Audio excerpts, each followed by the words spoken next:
Assalamualaikum warahmatullahi wabarakatuh. Hello everyone, good morning. Welcome back with me. Welcome back again in my YouTube channel, Sabrina Mahiri. So today in this video, I will answer 4 questions in final exam of the subject second language acquisition. So without any further ado, let's get started. Okay, so there's 4 questions and I will answer one by one. For the first question is, it is the second of week of a 22-week course for high school students in Madura who are just beginning to learn ESL or English Second Language. The teacher is planning to show a movie about a high school football player. A. Discuss briefly at least 3 factors in this language environment that makes it an effective ESL lesson. And B. After the movie, should the teacher have the students discuss the movie and explain that? Answer for number 1.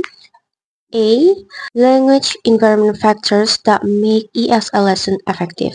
First is showing films about high school soccer players can be an effective ESL lesson for Madura students who are just learning English due to the following factors.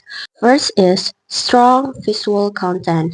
Films provide images, facial expressions, and body movements that help students understand the meaning of the language even though their vocabulary is still limited. This is especially helpful for beginning learners. A second is, or number 2 is age-relevant material.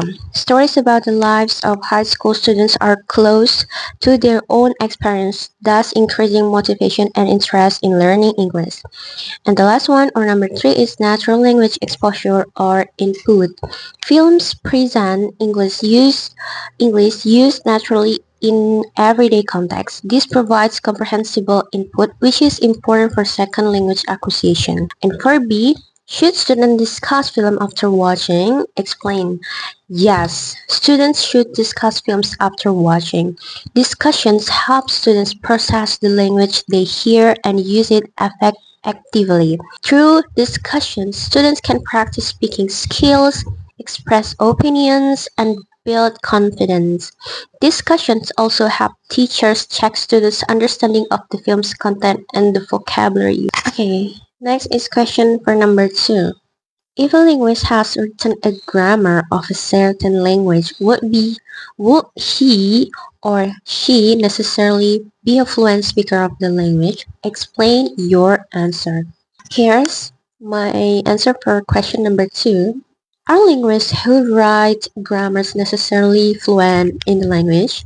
Not always. A linguist can write a grammar of a language without necessarily being fluent in that language. This is because grammar writing focuses more on analyzing language structure, such as phonology, morphology, syntax, rather than on everyday communication skills. A linguist can study language data in depth through recordings, text, or native speaker informants without having to be a fluent speaker. Next is question for number 3. In which of the following L2 performance situation would you expect an L2 learner to make use of his or her L1 students? Give your arguments. A. An adult who has been in L2 host country for 3 years reading aloud. B. A child who has been in the L2 host country for 3 years reading aloud. C. An Indonesian tourist in England for the first time. D. An adult who has lived in the host country for a year, conversing with an acquaintance at a party. E. A child playing with L2 speaking friends. And the last one, F, is a university student taking an L2 test. My answer for question number 3 is the situation that allow for the use of L1 structures. Here is an analysis of each situation. A. Adult living for 3 years in the L2 country reading aloud. low likelihood of using L1 because they have long been exposed to the L2 and reading is a controlled activity. B. Child living for 3 years in the L2 country reading aloud. Even lower likelihood of using L1 because children adapt and internalize L2 structures more quickly. C. Indonesian tourists visiting England for the first time. High likelihood of using L1 because they have not yet mastered the L2 and will transfer Indonesian language structures. D. Adults living in their L2 country for a year having a conversation at a party. Highly likely as spontaneous conversation can trigger L1 transfer, especially in sentence structure.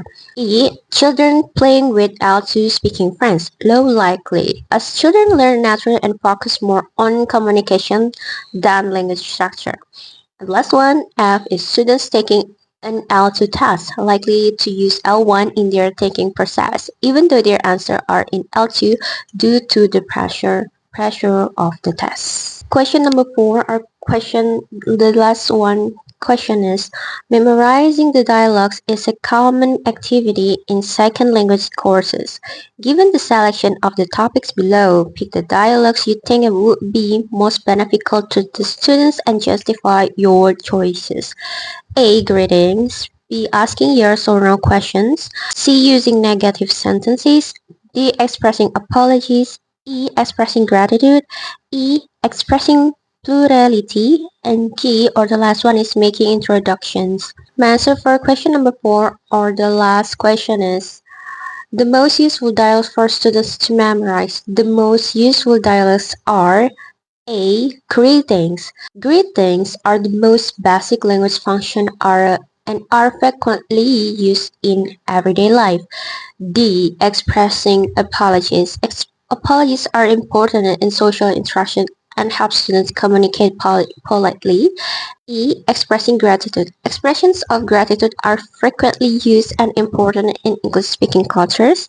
G. Making introductions. Introduction helps students establish initial interactions with others. These dialogues are communicative and functional, making them more beneficial for second language learners than dialogues that focus solely on grammatical structure. That's it for my answer in final exams with the subject second language acquisitions. I hope this video will make more beneficial to other people who watch this video. Thank you so much for watching this video and thank you so much for your attentions who watched this video from the start until the end right now. Thank you so much. Wassalamualaikum warahmatullahi wabarakatuh. Barakallahu fi.